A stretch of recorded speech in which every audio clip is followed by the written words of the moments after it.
ফার্স্টেই মেনুটা দেখালাম। মেনুতে ছিল আলু ভাজা, পটল ভাজা, ঢ্যাঁড়স ভাজা আর ভেটকি মাছের ঝোল। আরে এটা তেমন কোনো মেনু না, এটা তো শুধুমাত্র আমার বার্থডে স্পেশাল কিছু মেনু।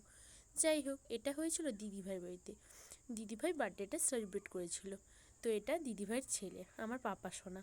তো পাপা সোনার সাথে আমার কেকটা কাটা হলো। পাপা সোনা কেক কাটার জন্য কিন্তু খুবই ব্যস্ত হয়েছিল আর যথারীতি ভয়ও পাচ্ছিল। যাই হোক, সর্বশেষে ওর সঙ্গে কেকটা কাটা হলো। কাটার পরে ওকে কেকটা খাইয়ে দিলাম। তো তারপরে সবাইকে খাওয়ালাম। দিদিকে দিতে দিদি বলল, না না, আগে তুই খা। যাই হোক, তারপরে রাতের ডিনারটা ছিল কিন্তু আরও দারুণ। ভাতের সাথে ছিল লাল লাল খাসির ঝোল। উফ, এটা হলে আর কি চাই বলো তো গাইস। তো যাই হোক, আমার বার্থডেটা কিন্তু এটা 2 নম্বর বার্থডে বলতে পারো কেটেছে। আমার বয়স 2 বছর সেটা বলছি না, বার্থডেটা কিন্তু দুবারই হলো।